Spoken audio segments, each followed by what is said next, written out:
Mark chapter 5, verses 43. And they came over unto the other side of the sea, into the country of the Gadarenes. And when he was come out of the ship, immediately there met him out of the tombs a man with an unclean spirit, who had his dwelling among the tombs. And no man could bind him, no, not with chains, because that he had been often bound with fetters and chains. And the chains had been plucked asunder by him, and the fetters broken in pieces, neither could any man tame him.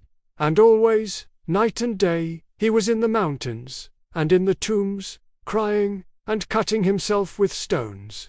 But when he saw Jesus afar off, he ran and worshipped him, and cried with a loud voice, and said, What have I to do with thee, Jesus, thou Son of the Most High God? I adjure thee, by God, that thou torment me not.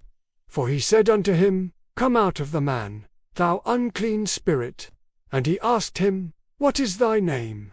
And he answered, saying, My name is Legion, for we are many. And he besought him much that he would not send them away out of the country. Now there was there nigh unto the mountains a great herd of swine feeding. And all the devils besought him, saying, Send us into the swine, that we may enter into them. And forthwith Jesus gave them leave. And the unclean spirits went out, and entered into the swine. And the herd ran violently down a steep place into the sea. They were about 2,000, and were choked in the sea. And they that fed the swine fled, and told it in the city and in the country. And they come to Jesus, and see him that was possessed with the devil, and had the legion, sitting, and clothed, and in his right mind, and they were afraid.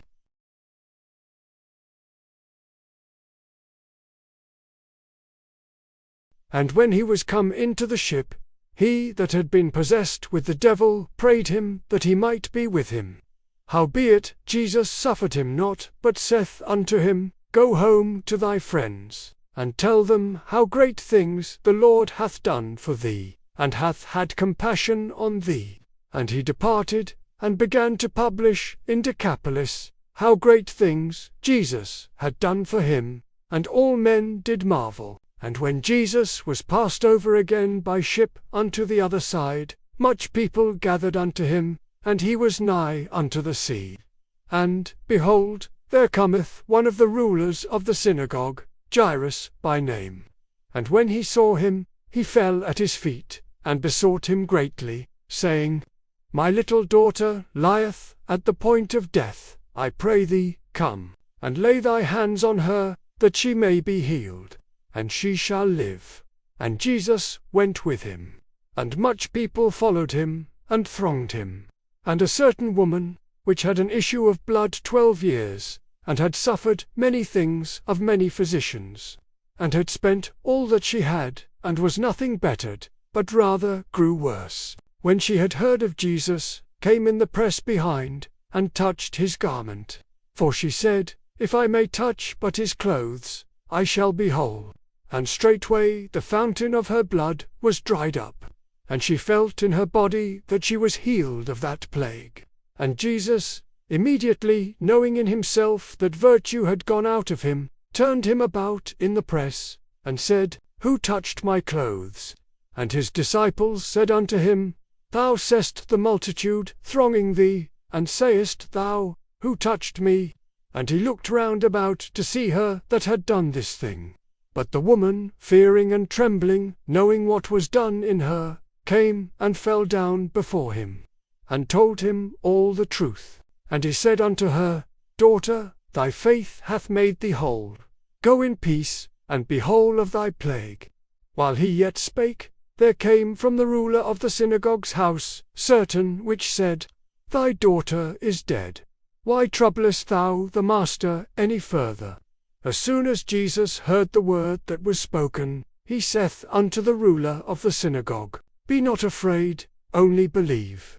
And he suffered no man to follow him, save Peter, and James, and John the brother of James. And he cometh to the house of the ruler of the synagogue, and seeth the tumult, and them that wept and wailed greatly. And when he was come in, he saith unto them, Why make ye this ado, and weep? The damsel is not dead, but sleepeth. And they laughed him to scorn. But he put them all out, and taketh the father and the mother of the damsel, and them that were with him, and entereth in where the damsel was lying. And he took the damsel by the hand, and saith unto her, Talitha cumi, which is, being interpreted, Damsel, I say unto thee, arise. And straightway the damsel arose, and walked. For she was of the age of 12 years. And they were astonished with a great astonishment.